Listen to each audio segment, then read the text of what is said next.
There are moments that split a life in two, before and after.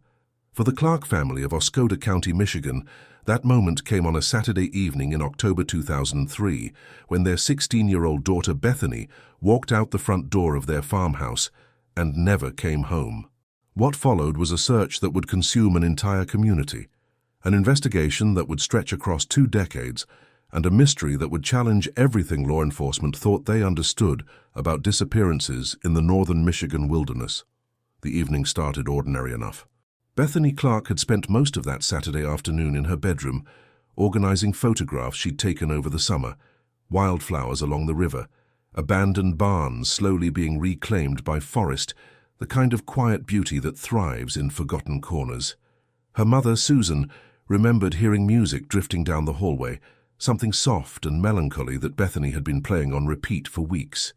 Her father, Dennis, was out in the barn repairing a tractor engine, the kind of work that kept his hands busy, and his mind settled after a long week managing the family's modest tree farm. Around 5:30, as the October sun began its early descent behind the tree line, Bethany came downstairs wearing her navy fleece jacket and carrying her camera. She told her mother she was meeting her friend, Rachel Townsend, at the covered bridge on County Road 9. They planned to photograph the autumn colors in the last good light before dark. Susan Clark would replay that conversation in her mind 10,000 times over the next 20 years. The casual wave, the half smile, the way Bethany paused at the door as if she wanted to say something else, then thought better of it. "Be home by 7:30, Susan had called out. "It gets dark fast this time of year." Bethany nodded, slinging the camera strap over her shoulder. "I know, Mom, we won't be long." The screen door clicked shut. Footsteps crossed the gravel driveway. And then silence, except for the distant sound of crows settling into the pines for the night. 7:30 came and went. By 8 o'clock, Susan Clark was pacing the kitchen, calling the Townsend house repeatedly. When Rachel's mother finally answered, the concern in her voice matched Susan's own. Rachel was home, had been home since 4 o'clock. She hadn't made any plans with Bethany, hadn't spoken to her since Thursday at school. The first cold spike of fear hit Susan then, the kind that starts in your chest and spreads outward until your hands go numb. She ran out to the barn, shouting for Dennis. Within minutes they were in the truck, headlights cutting through the thickening dusk as they raced down County Road 9 toward the covered bridge. The road was empty. No cars, no pedestrians. Just the long tunnel of trees closing in on both sides, their branches reaching overhead like clasped fingers. When they reached the bridge, Dennis parked, and they both got out, calling Bethany's name into the twilight. Their voices echoed back from the forest, hollow and small. Susan walked across the wooden planks of the covered bridge, her flashlight beam sweeping left and right, illuminating graffiti tags and carved initials, but nothing else. Dennis scrambled down the embankment to the riverbank, his boots sinking into soft mud, searching for any sign of his daughter. Nothing. Just the sound of water moving over stones and the rustle of dry leaves in a wind that seemed to come from nowhere and everywhere at once. By 9 o'clock, the Oscoda County Sheriff's Department had been notified. By 10, Deputy Mark Hollis was standing in the Clark's living room, notepad in hand, asking the questions that every parent dreads. What was she wearing? Did she have any money with her? Had there been any arguments recently, any changes in behavior? Any new friends, any tensions at school, any reason she might have run away? Dennis Clark's jaw tightened. My daughter didn't run away. Something happened to her. Deputy Hollis was young then, only a few years out of the academy, and he'd grown up in Oscoda County himself. He knew these woods, knew how easy it was to get turned around on the old logging trails, especially as darkness fell. He assured the Clarks that most missing teen cases resolved within 24 hours, usually kids who'd lost track of time or had a fight with their parents and needed to blow off steam. He promised to organize a search at first light. But Susan Clark was already on the phone, calling neighbors, calling other parents, calling everyone she could think of. Within an hour, word had spread through the small community like wildfire. By midnight, more than 30 people had gathered at the covered bridge with flashlights and lanterns, forming search lines that moved slowly through the forest, calling Bethany's name into the darkness. The night seemed to swallow their voices. The beam of every flashlight revealed the same endless repetition: trees, undergrowth, shadows that shifted and reformed with each step. Some of the searchers would later describe an unusual quality to the darkness that night, a thickness to it that felt almost tangible, as if the forest itself had drawn inward, holding its breath. Others dismissed this as nothing more than fear and exhaustion playing tricks on the mind. Around 2 in the morning, one of the search volunteers, a local hunter named Carl Briggs, found something near a deer trail about half a mile northwest of the bridge. He whistled sharply, and within minutes, a dozen people had converged on his location. There, pressed deep into a patch of soft earth near a fallen birch tree, was a single footprint. But it wasn't Bethany's. Deputy Hollis crouched down, shining his flashlight directly on the impression. It was large, much larger than any human foot, maybe 14 or 15 inches long. The shape was wrong too, elongated and narrow at the heel, with what appeared to be claw marks extending from the toe area. The print was deep, suggesting considerable weight, and the edges were crisp, recent. Bear, someone suggested. Carl Briggs shook his head slowly. He'd tracked black bears his entire life, knew their prints as well as his own signature. Wrong shape. Bears have 5 toes, clear pads. I don't know what this is. Hollis photographed the print from multiple angles, then directed the search to expand in concentric circles around the location. But they found nothing else.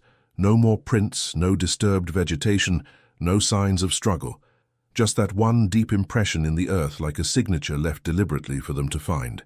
The search continued through the night and into Sunday morning. As dawn broke grey and cold over the forest, more volunteers arrived. State police, county search and rescue teams, K9 units from 3 neighboring jurisdictions.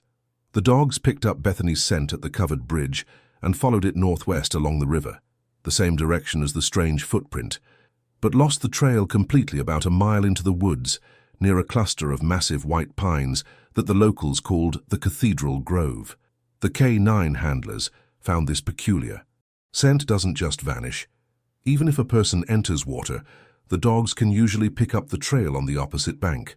But here, in the middle of dry forest floor, the scent simply stopped, as if Bethany had been lifted straight up into the air. By Sunday afternoon, the search had expanded to cover more than 15 square miles of forest. Helicopters equipped with thermal imaging cameras swept the canopy. Dive teams checked the deeper pools of the river. Volunteers walked shoulder to shoulder through the densest undergrowth, checking every ravine and hollow.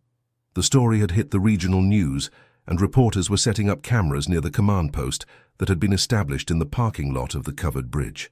Susan and Dennis Clark stood together near the bridge, hollow-eyed and trembling, giving interviews to anyone who would broadcast their daughter's face.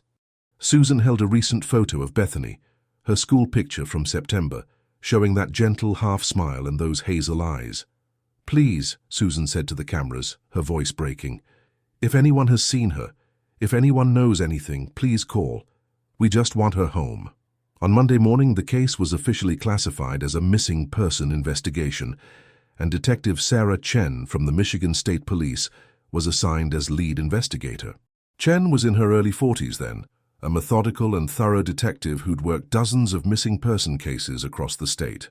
She arrived in Oscoda County with a team of forensic specialists and immediately began conducting interviews with everyone who'd had contact with Bethany in the days before her disappearance. The picture that emerged was of a quiet, creative girl who kept a small circle of friends and spent much of her free time either in the dark room at school or wandering the forest with her camera. Teachers described her as thoughtful and introspective, occasionally distracted but never troubled. She had good grades, no history of drug or alcohol use, no romantic entanglements that anyone knew about. Her closest friends, Rachel Townsend, Melissa Grant, and 2 others, were interviewed separately and all told the same story. Bethany had seemed normal in the weeks leading up to her disappearance, maybe a little quieter than usual, but nothing alarming. She'd been spending a lot of time alone, Rachel told Detective Chen during her interview. Like, more than normal. She said she was working on a photography project for the art show in November, something about forgotten places. Did she mention where she was taking these photographs? Chen asked. Rachel shook her head. Not specifically, but I know she liked the old logging roads, the abandoned homesteads out past the state land, places where nature's taking things back, you know. On Tuesday morning, 3 days after Bethany's disappearance, a pair of hikers found her camera. They'd been walking along the river about 2 miles downstream from the covered bridge when one of them spotted something black on a flat rock near the water's edge. The camera was sitting upright, lens cap removed, as if it had been carefully placed there rather than dropped. The leather strap was torn, not cut with a blade but torn, the fibers ragged and separated as if pulled apart by tremendous force. Detective Chen examined the camera carefully before bagging it as evidence. There were scratches on the black plastic body, 4 parallel lines that dragged across the surface in a diagonal pattern. They were deep, gouging through the finish to the lighter plastic beneath. Chen had seen similar marks before, but only on cars that had been keyed or on surfaces scraped by metal tools.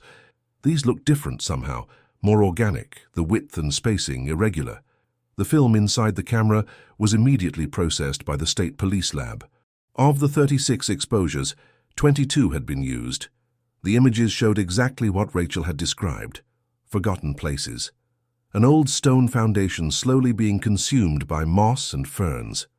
A rusted tractor half buried in blackberry brambles. A collapsed barn with sunlight streaming through gaps in the weathered boards. The photographs were beautiful in their way, melancholy and precise, capturing the gentle dissolution of human structures back into wilderness. But it was the last 3 photographs that made Detective Chen go very still as she studied the contact sheet. The first showed a section of forest, dense with undergrowth, taken from a low angle as if Bethany had been crouching.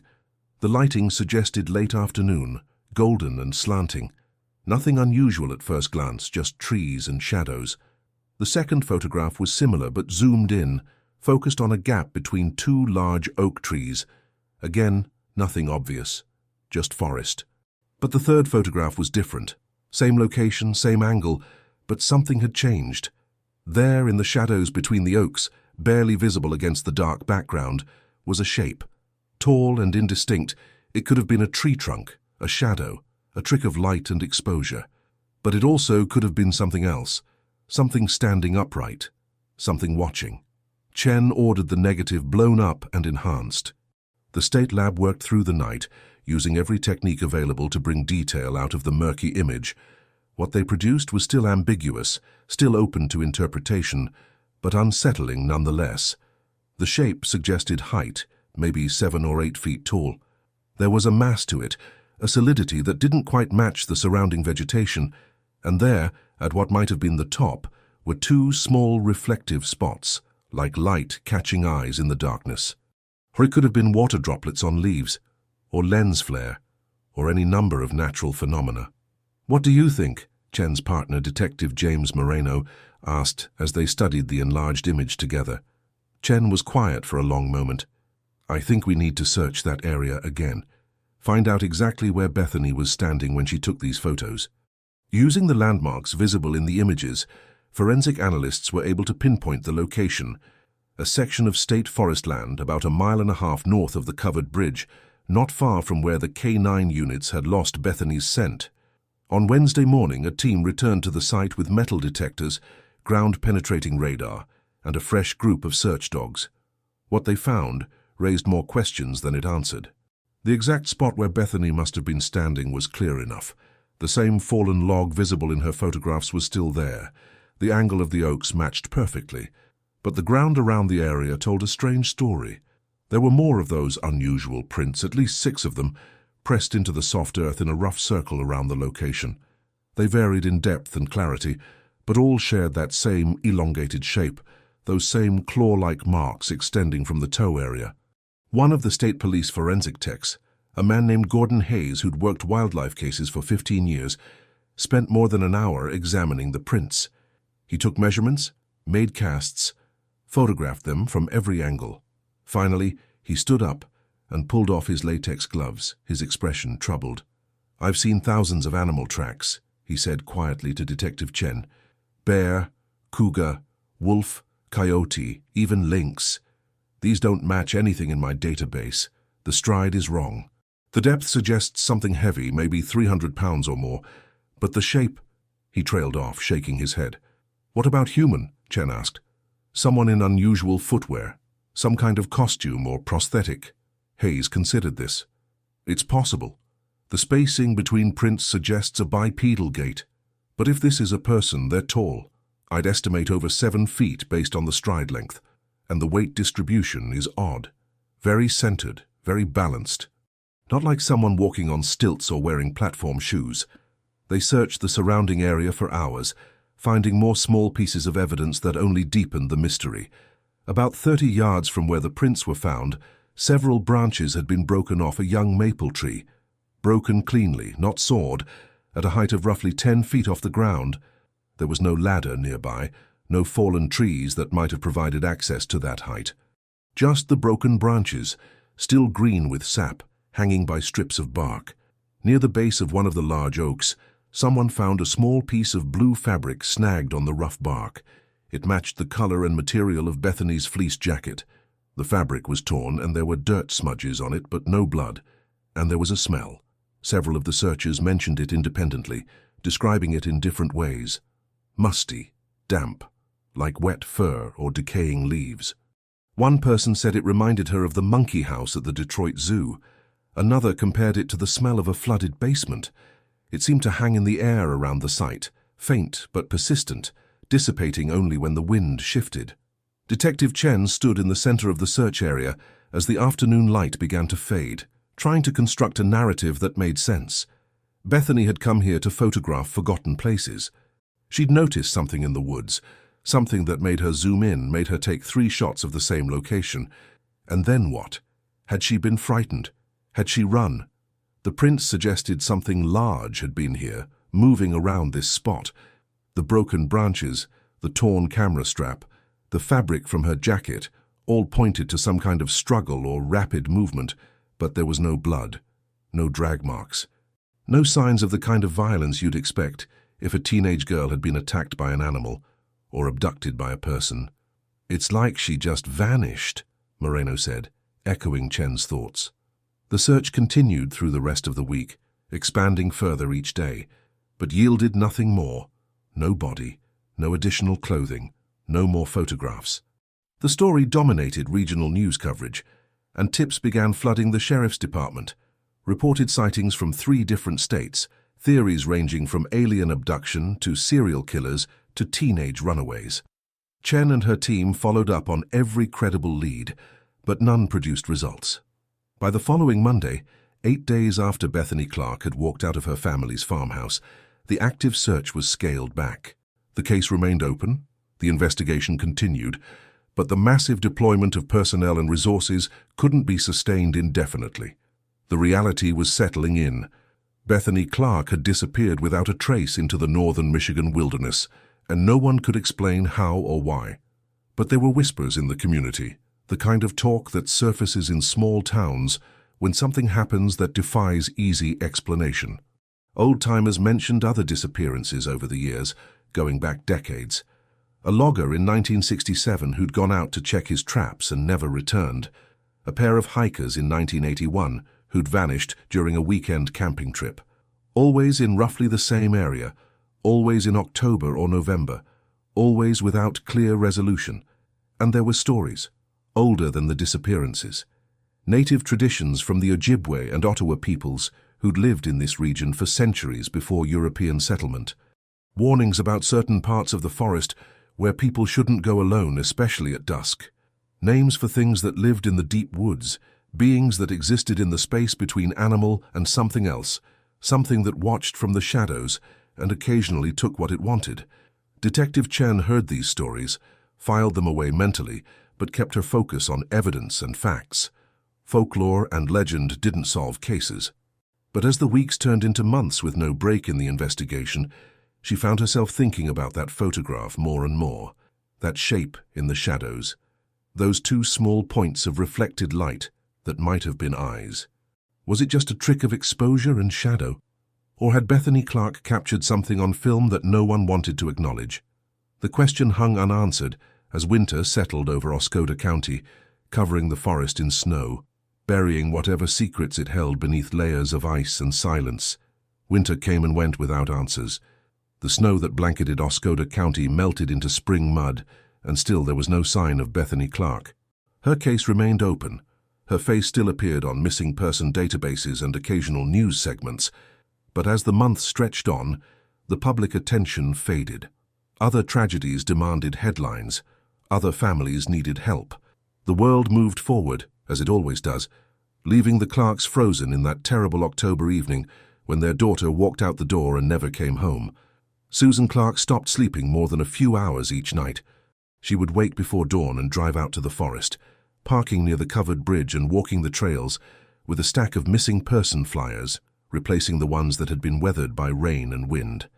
Dennis threw himself into work, clearing acres of pines that didn't need clearing, repairing equipment that wasn't broken, anything to keep his hands busy and his mind away from the dark possibilities that lived in silence. Detective Sarah Chen never officially closed the case, but by summer of 2004, her focus had necessarily shifted to other investigations. She kept Bethany's file on her desk, reviewed it periodically, followed up on tips that occasionally trickled in. But without new evidence, without witnesses, without a body, there was only so much she could do. The case had gone cold, joining the thousands of other unsolved disappearances across the country. But Chen couldn't let go of those photographs. Especially that last one, the shape in the shadows. She'd had the image analyzed by 3 separate forensic labs, and all 3 had reached the same conclusion. Inconclusive. It could be a person, it could be a trick of light, it could be a deer, or a large branch, or any number of natural formations. The human eye wants to see patterns, wants to find faces in shadows. That's basic psychology. But Chen had been a detective long enough to trust her instincts, and her instincts told her that Bethany Clark had seen something in those woods. Something that made her lift her camera 3 times.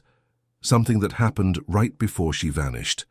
The break, if you could call it that, came in October 2004, almost exactly 1 year after Bethany's disappearance. A deer hunter named Thomas Ridley had set up his tree stand in the state forest about 3 miles east of where Bethany had last been seen. He was a careful hunter, methodical, who spent weeks scouting an area before opening day. In late September, he'd been walking one of the deer trails when he noticed something unusual. There was a small clearing, maybe 20 feet across, where the ground cover had been disturbed. Not by deer. Ridley knew deer activity when he saw it. This was different. Large areas of moss and leaf litter had been scraped away, exposing bare earth. In the center of the clearing, arranged in a deliberate pattern, were objects. Dozens of them. Ridley moved closer, confused by what he was seeing. There were bones, deer vertebrae, a raccoon skull, bird wings still partially fleshed. There were pieces of rusted metal, an old horseshoe, a section of chain, what looked like part of a farming implement. There were stones arranged in concentric circles, and there, placed carefully atop a flat rock in the very center, was a small notebook with a blue cover, swollen and stained by weather, but still recognizable. Ridley didn't touch anything. He'd heard about the missing Clark girl. Everyone in the county had. He immediately called the sheriff's department from his cell phone, staying near the site until deputies arrived. Detective Chen drove up from Lansing that same afternoon. She stood at the edge of the clearing as forensic technicians photographed and catalogued every item, her mind racing through possibilities. The notebook was definitely Bethany's. Her mother confirmed it from photographs. It was a journal she'd been keeping, filled with notes about photography techniques and sketches of composition ideas. The pages were water-damaged, and the ink had run, making most entries illegible, but enough remained to confirm ownership. But what was it doing here, arranged like this? And what was the meaning of all these other objects? "Is this some kind of shrine?" one of the deputies asked quietly. Chen considered the arrangement carefully. There was an intentionality to it that couldn't be denied. The bones, the metal, the stones, all placed with purpose. But a shrine built by whom? If this was a person, why go to such elaborate effort? And if it wasn't a person? She pushed that thought away. Focus on what you can prove, she reminded herself. The forensic team spent 2 days processing the site. They found more of those unusual footprints at the clearing's perimeter, this time captured in dried mud that had hardened during a dry spell. They found what appeared to be crude scratchings on several tree trunks surrounding the clearing, marks that could have been made by claws or could have been caused by deer rubbing velvet from their antlers. And they found something else. something that made Chen's skin prickle despite her professional detachment. High up on one of the larger oak trees, about 15 feet off the ground, there was hair. A small clump of it, maybe a dozen strands, caught in the rough bark. It was coarse and dark, longer than deer hair, thicker than anything from a common forest animal. The lab analysis would take weeks, but the technician who collected it said something that stayed with Chen. "I've processed wildlife evidence for 12 years, the tech said, carefully placing the hair sample in an evidence bag. "This doesn't look like any animal hair I've seen, but it doesn't look human either." The discovery of the clearing brought renewed media attention to Bethany's case. The story ran on Detroit and Grand Rapids news stations. New evidence in missing teen case, mysterious shrine found in forest. Susan and Dennis Clark allowed themselves a dangerous flicker of hope. Maybe this meant Bethany was alive somewhere. Maybe someone had taken her and this was proof. But Chen had to be honest with them. The condition of the notebook, the way it had been exposed to weather, suggested it had been in the forest for months. And the arrangement of objects, the strange nature of the site, nothing about it suggested kidnapping or human trafficking. It suggested something else entirely, though Chen wasn't ready to voice what that might be. The investigation intensified again. More searches of the surrounding forest, more interviews with locals asking if anyone had seen anything unusual in that area over the past year. And that's when the other stories started emerging. A woman named Patricia Holm, who lived in a small house on the edge of the state forest called the Tip Line. She'd been too frightened to report what she'd experienced back in November 2003, about a month after Bethany's disappearance, because she thought people would think she was crazy. But now, with all the news coverage, she felt she had to say something. "I heard something outside my house," Patricia told Chen during an interview at her home. "It was late, maybe 2 in the morning. I have insomnia, so I was up reading. And I heard this sound, not quite an animal, not quite, I don't know. Almost like someone trying to talk but not quite managing it. Low and raspy. And there was breathing, heavy breathing, right outside my bedroom window." Chen took notes carefully. "Did you see anything?" Patricia nodded, her hands trembling slightly as she held her coffee mug. "I got up and looked out. The motion sensor light on the garage had come on, and there was something standing there, near the tree line. Tall, really tall. It was dark and I couldn't see details, but it was shaped like a person, you know. 2 legs, 2 arms, but the proportions were wrong.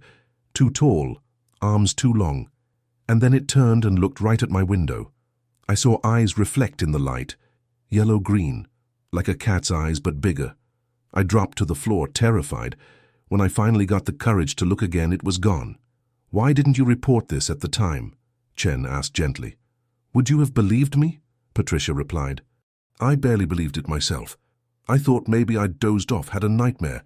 But the next morning I found tracks in the mud near the garage, and scratches on my window screen.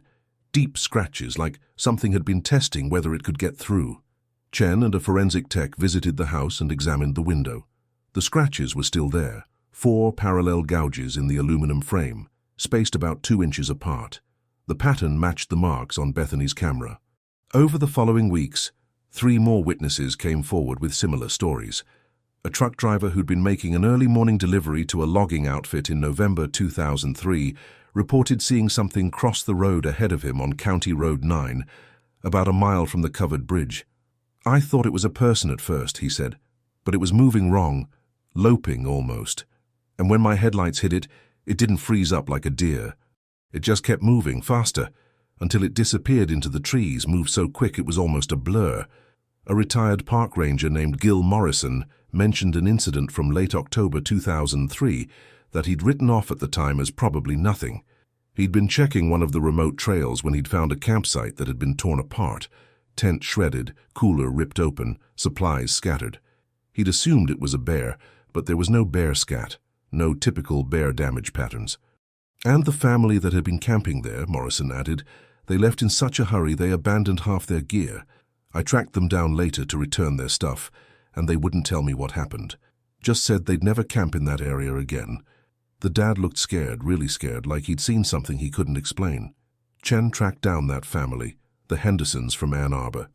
At first they were reluctant to discuss that camping trip, but eventually the father, Robert Henderson, admitted what they'd experienced.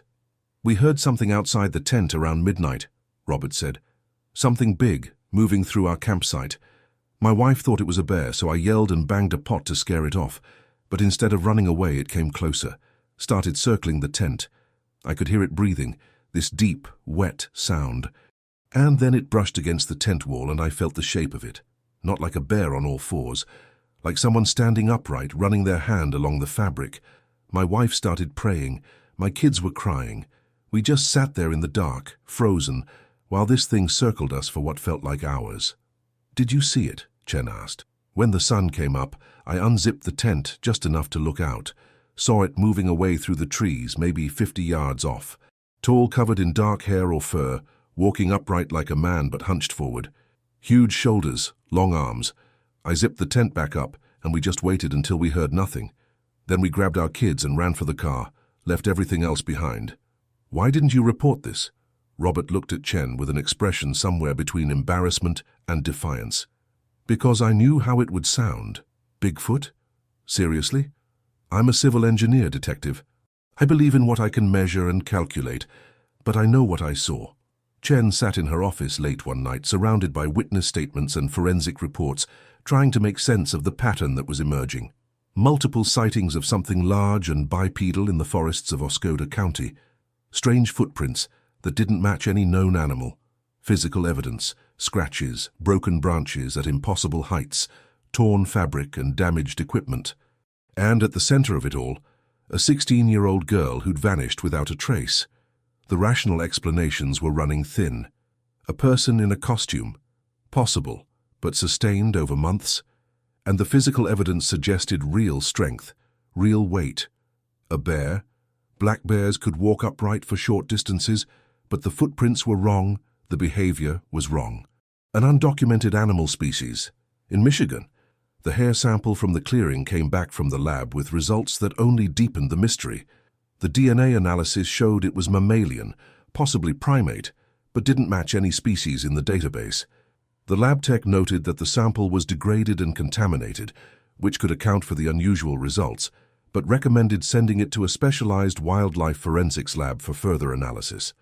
Chen authorized the additional testing, but she was starting to feel like she was chasing shadows. Every answer led to more questions. Every piece of evidence could be interpreted multiple ways. And meanwhile, Bethany Clark was still missing, and her parents were still waiting for closure that might never come. In early December 2004, a winter storm moved through Oscoda County, dropping 8 inches of snow overnight. The morning after the storm, a cross-country skier named David Paulson was following a trail through the state forest when he noticed something that made him stop. There, in the fresh snow, was a line of tracks unlike anything he'd ever seen. They were large, deeply impressed, with that same elongated shape and claw marks that had puzzled investigators. And they were fresh, made sometime after the snow had stopped, which meant within the last few hours.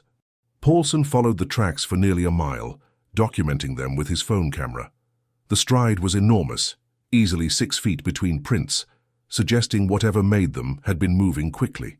The trail led deeper into the forest, toward an area of steep ridges and ravines that was rarely visited even by experienced hikers. And then the tracks simply stopped. Not at a road, not at a stream, not at any natural boundary. They just ended in the middle of a small clearing, as if whatever had made them had simply ceased to exist. Paulson called the sheriff's department, and within hours, Chen was on scene with a team. They cast the prints, photographed them, followed the trail exactly as Paulson had described, and they confirmed what he'd reported. The tracks stopped abruptly with no explanation. No signs of the creature climbing a tree or doubling back on its own trail. Just those huge footprints ending in open snow. "How is this possible?" one of the younger deputies asked, looking around the clearing with obvious unease. Chen didn't have an answer. The rational part of her mind insisted there had to be an explanation. Wind could have filled in tracks, though these looked too deliberate for that. Something could have jumped from this point, though to where and why. But another part of her mind, the part that had spent 15 months investigating Bethany Clark's disappearance, was beginning to consider possibilities that didn't fit neatly into forensic categories. That evening, Chen drove to the Clark house. She'd been putting off this visit, unsure what she could possibly say, what comfort she could offer. But Susan and Dennis deserved to know everything, even the things that defied easy explanation. They sat in the living room, the same room where Chen had first interviewed them over a year ago. Bethany's school photo still sat on the mantel, that gentle half-smile frozen in time. Susan held a cup of tea that had long since gone cold. Dennis sat forward in his chair, hands clasped between his knees, every line of his body tense with anticipation. Chen walked them through the recent findings. The clearing with its strange arrangement of objects, the witness testimonies, the tracks in the snow. She was careful with her language, presenting facts without speculation. But she could see the question forming in their eyes, the same question that had been forming in her own mind. "What do you think happened to our daughter?" Susan finally asked, her voice barely above a whisper. Chen took a breath. In her entire career, she'd never felt less certain of anything. "I think Bethany went into the forest to take photographs. I think she encountered something there, something unusual. And I think that whatever it was, it took her. Whether by force or... I don't know. But I don't believe she ran away. I don't believe another person abducted her. I believe something else happened, something we don't fully understand." Dennis looked at her with red-rimmed eyes. "You're talking about some kind of animal." "I'm talking about something that left evidence we can't easily explain," Chen replied carefully.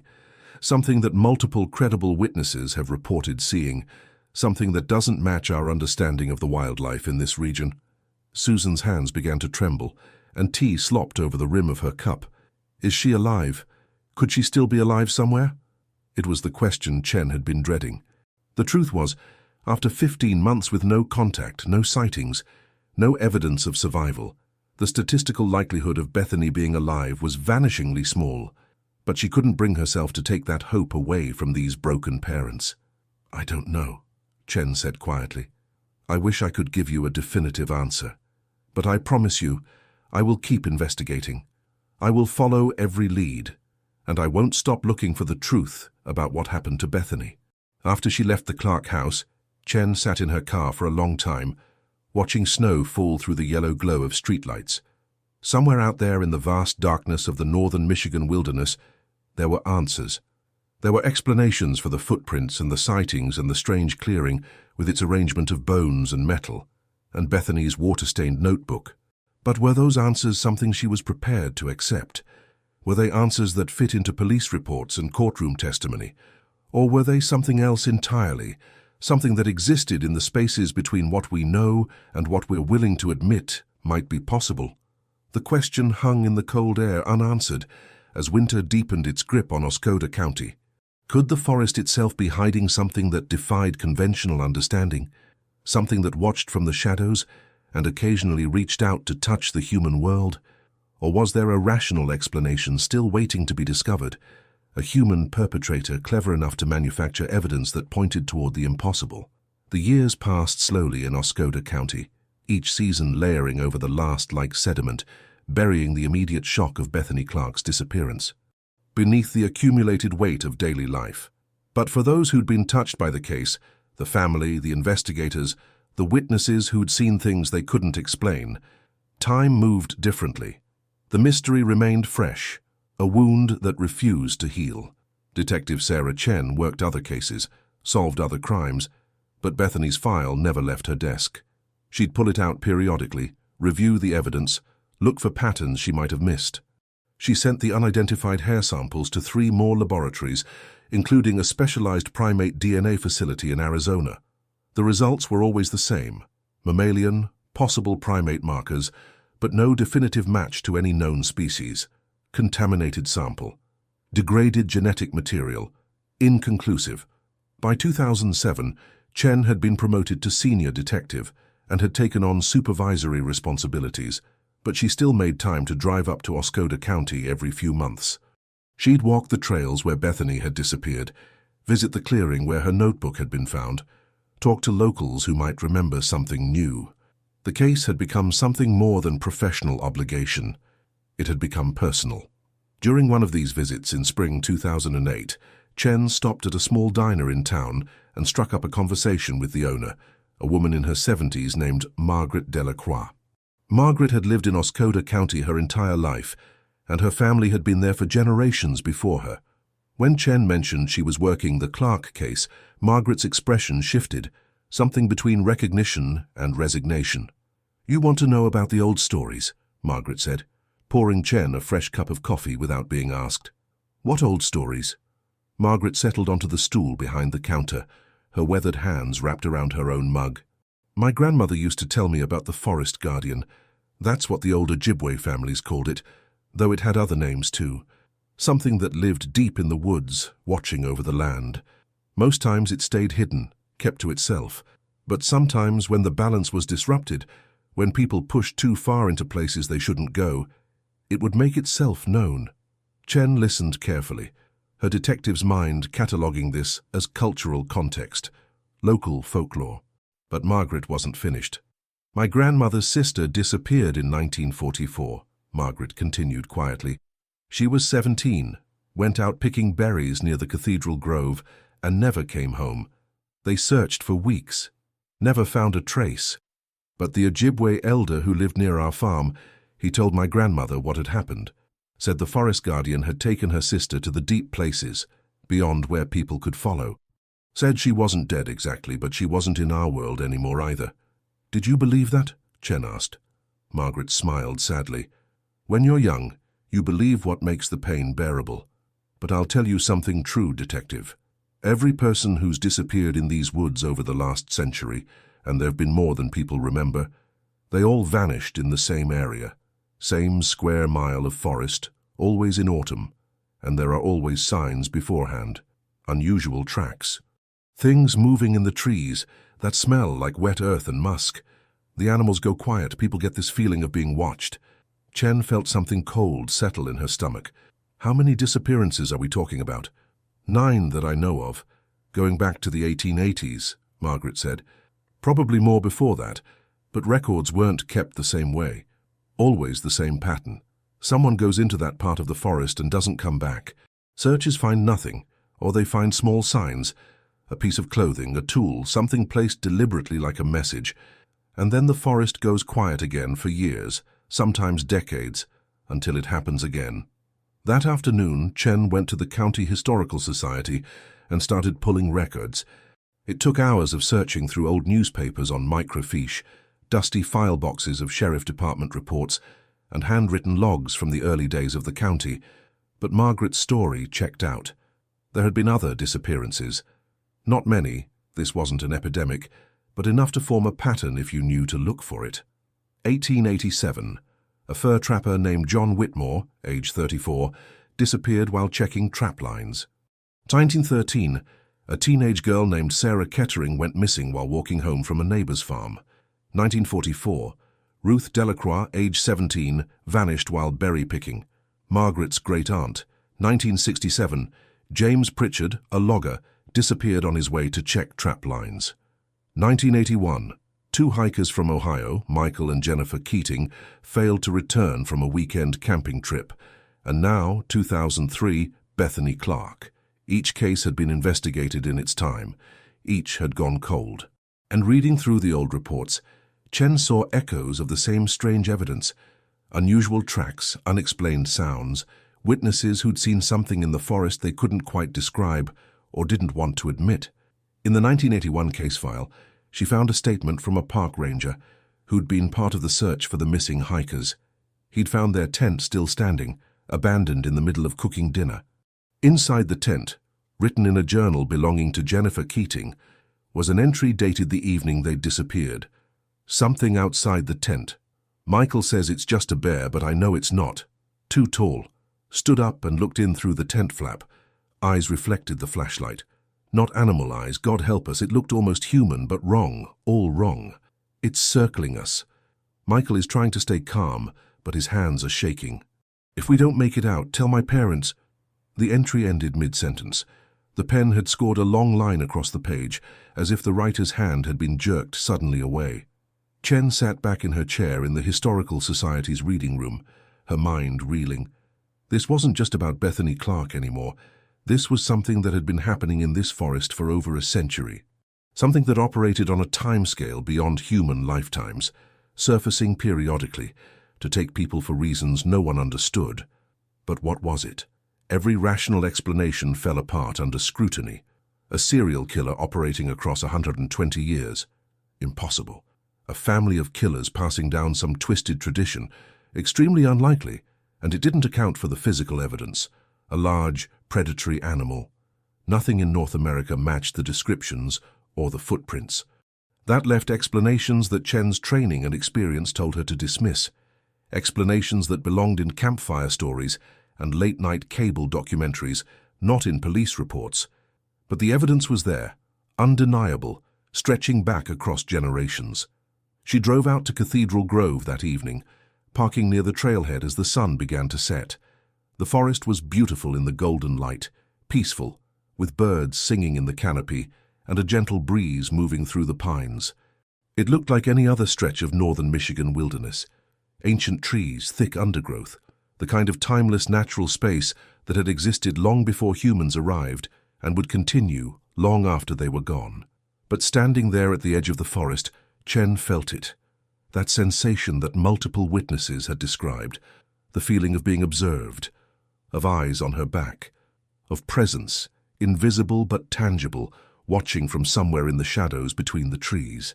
She stayed for 20 minutes, walking slowly down the trail, listening. The birds gradually went quiet.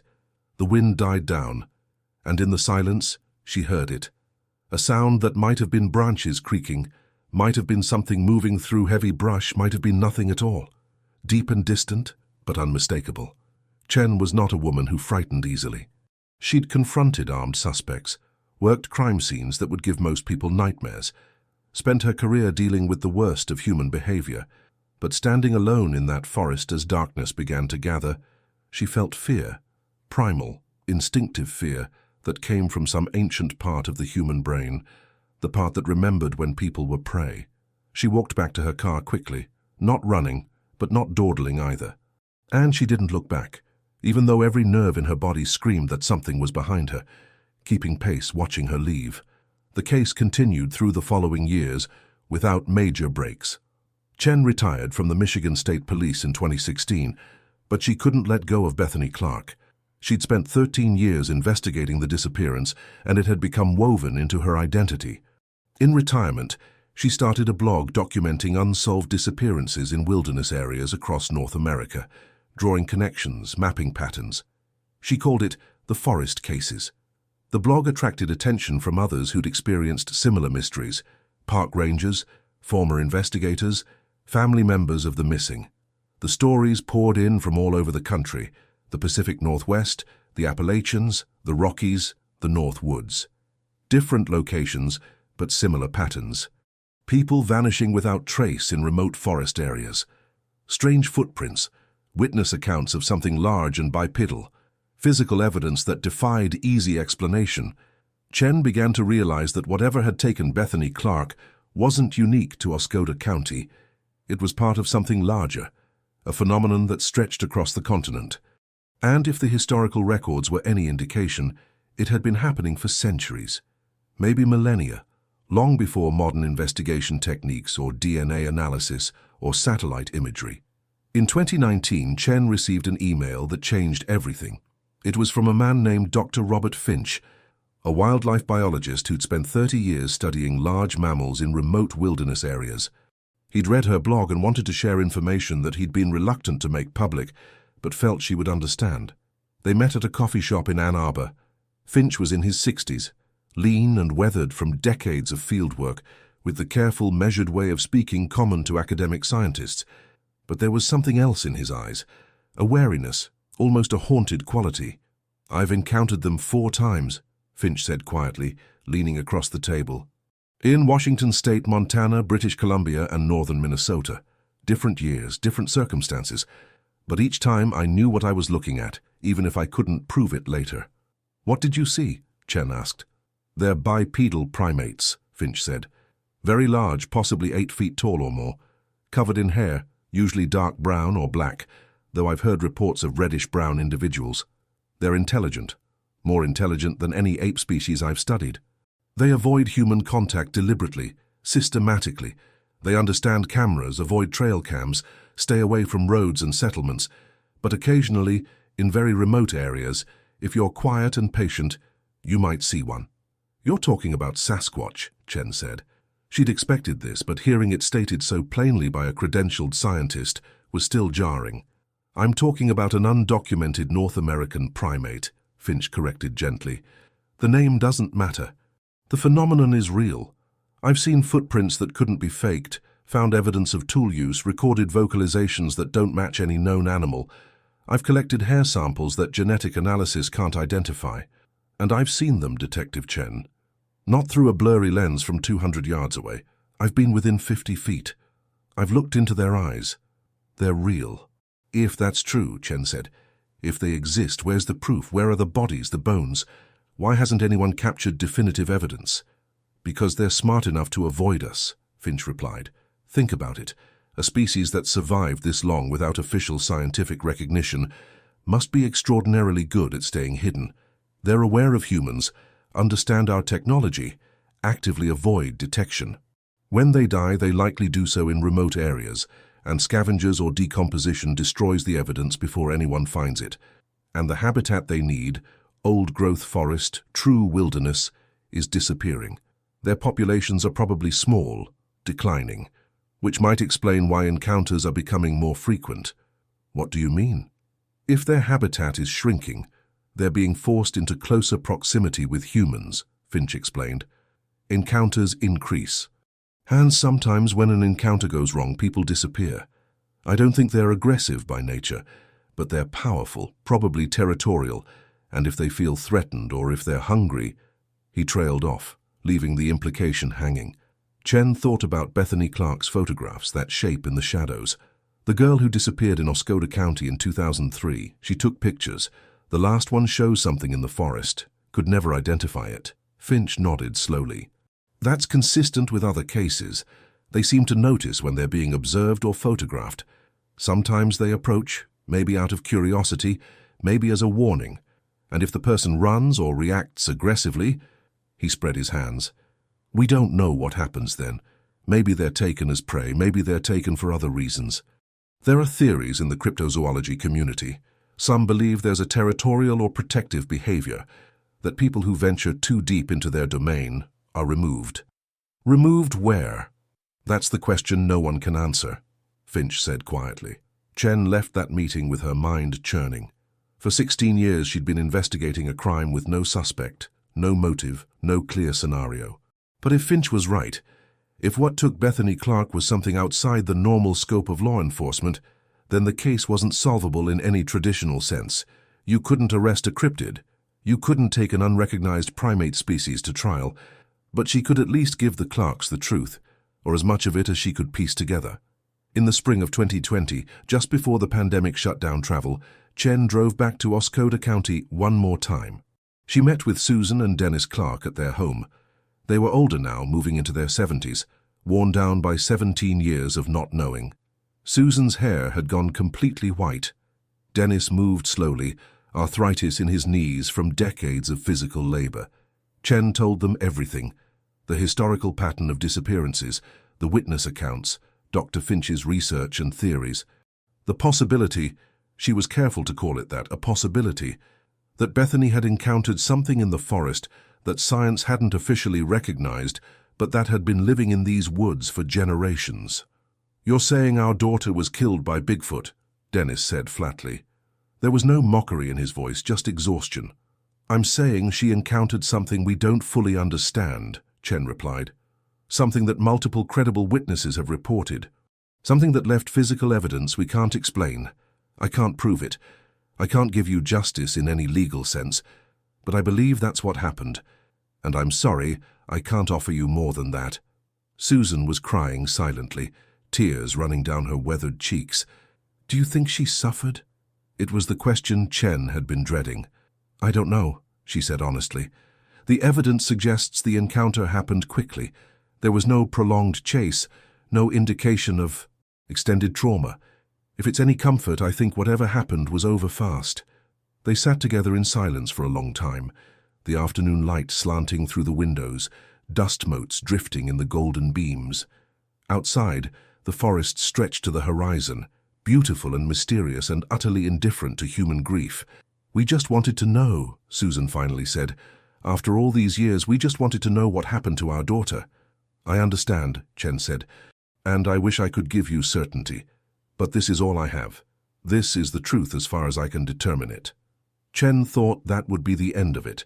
The case would remain officially unsolved, another mystery consumed by the forest. But then, in October 2023, almost exactly 20 years after Bethany's disappearance, everything changed.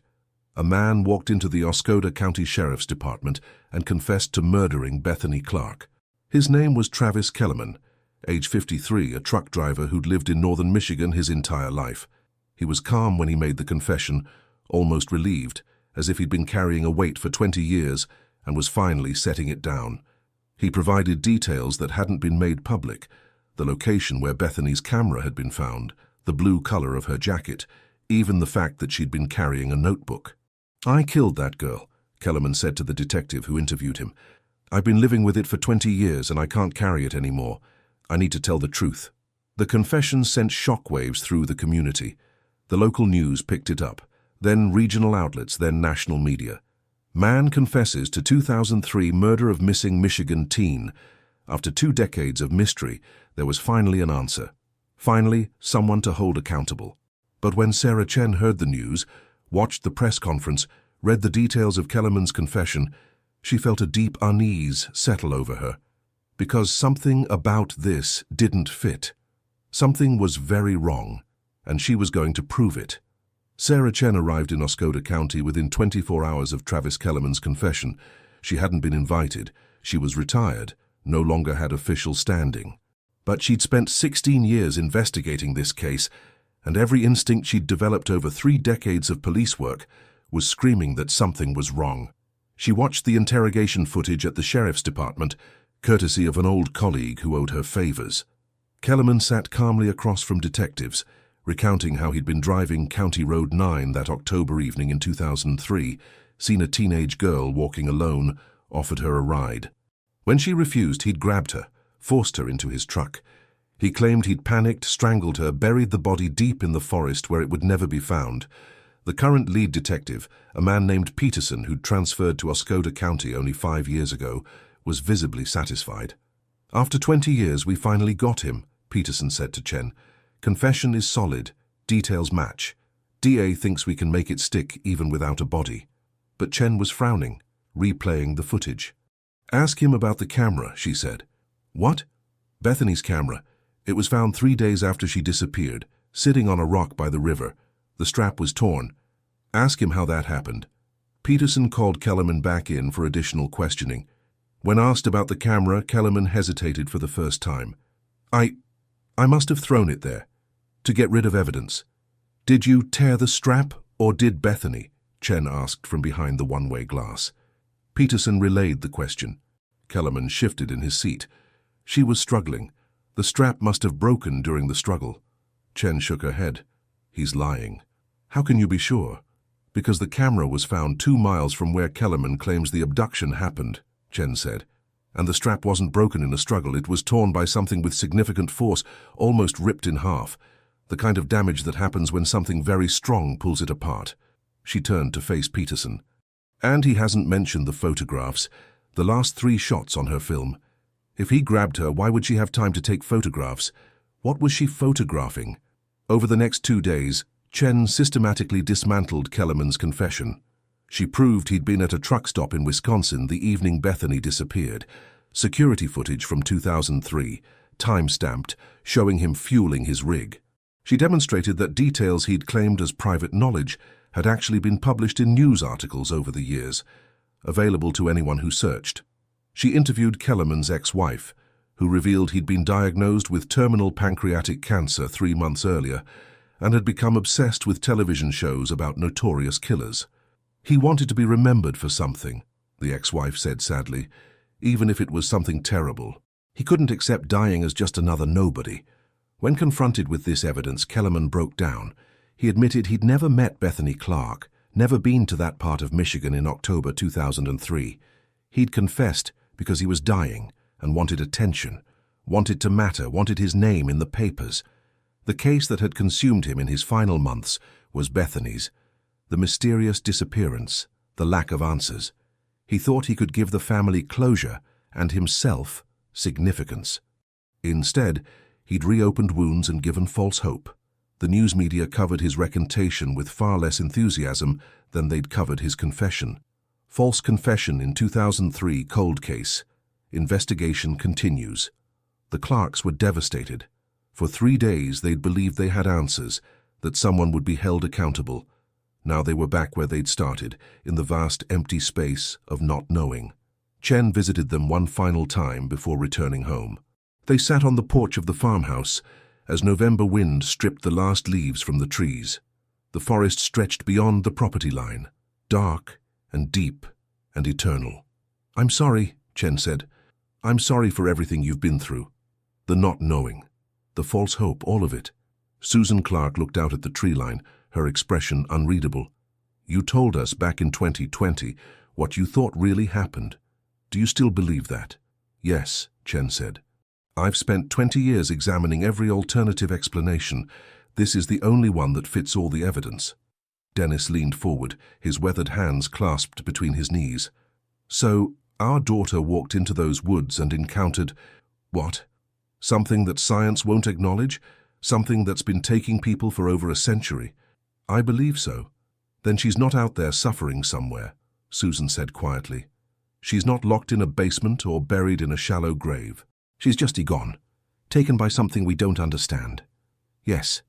They sat in silence for a while, watching the forest. Finally, Dennis spoke again. "Is that enough? Can we find peace with that?" "I don't know," Chen admitted. "But it's the truth, or as close to truth as I can give you." Susan reached over and took her husband's hand. "Then that's what we have to live with. Not knowing exactly what happened, but knowing it wasn't random human cruelty. Knowing she didn't suffer at the hands of some monster in a truck. Whatever took her," she paused, searching for words. "Whatever took her was part of that forest, part of something old and wild that we've forgotten how to understand." Chen left Oscoda County for the last time as afternoon faded into evening. She drove past the covered bridge where it all began, past the trailheads that led into the deep forest, past the turnoff to Cathedral Grove. The trees stood dark against the dimming sky, keeping their secrets as they had for centuries. Before leaving town, she made one final stop at Margaret Delacroix's diner. The old woman was still there, somehow, now in her 90s, but still pouring coffee with steady hands. "The Kellerman confession was false," Chen said, sliding onto a stool at the counter. "I know," Margaret replied. "I knew it the moment I heard it. That's not how the forest works." "How does it work?" Margaret smiled sadly. "We don't get to know that. We just get to accept it. My great-aunt disappeared in 1944. My family made peace with the mystery. The Clarks will too, eventually. And someday, maybe years from now, maybe decades, it'll happen again. Someone will walk into those woods and not come back. And people will search and investigate and try to find rational explanations. But the forest keeps what it takes." Chen paid for her coffee and stood to leave. At the door, she turned back. "Do you think they're still alive? The people who disappeared somewhere?" Margaret considered the question. "The elder who spoke to my grandmother said they go to the deep places, beyond where we can follow. Maybe that means death. Maybe it means something else. Maybe there are places in this world that exist outside our understanding, and some people are taken there. I'd like to think my great-aunt found something in those deep places. Something worth the price of never coming home." Chen drove south through the gathering darkness, leaving Oscoda County behind for the last time. In her rearview mirror, the forest receded into shadow. Somewhere in those trees, the mystery remained. Bethany Clark's fate, and the fate of all the others who'd vanished over the decades, would never be fully known. But Chen had made peace with that. Some mysteries don't get solved. Some questions don't have answers that fit into police reports and courtroom testimony. The world is larger and stranger than we allow ourselves to acknowledge, and at the edges, in the deep forests, the high mountains, the wild places we've pushed to the margins, things still exist that resist our understanding. The case remained officially unsolved. Bethany Clark was still listed as a missing person. But for those who'd spent years investigating, who'd followed the evidence wherever it led, who'd listened to the stories and examined the footprints and felt the presence in the forest, there was a different kind of closure. Not the closure of arrests and trials, but the closure of accepting limits, of acknowledging mystery. The Clarks eventually moved away from Oscoda County, unable to live so close to the forest that had taken their daughter.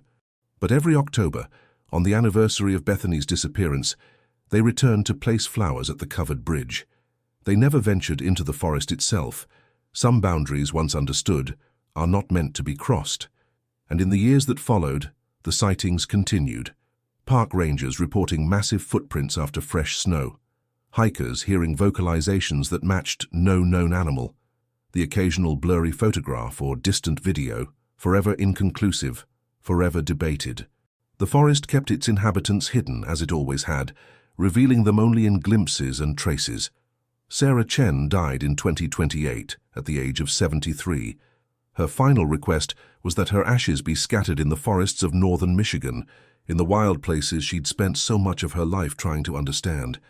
At the memorial service, a colleague read from her final journal entry, "I've spent my career seeking certainty, demanding proof, believing that every mystery can be solved with enough evidence and logic. But Bethany Clark taught me something different. She taught me that certainty isn't always possible, that some truths exist outside the realm of proof, that the world contains wonders and terrors we're not equipped to fully comprehend. I don't know what happened to her in those woods, but I believe she encountered something real, something that's been there far longer than we have, something that will remain long after we're gone. And maybe that's enough. The forest remains.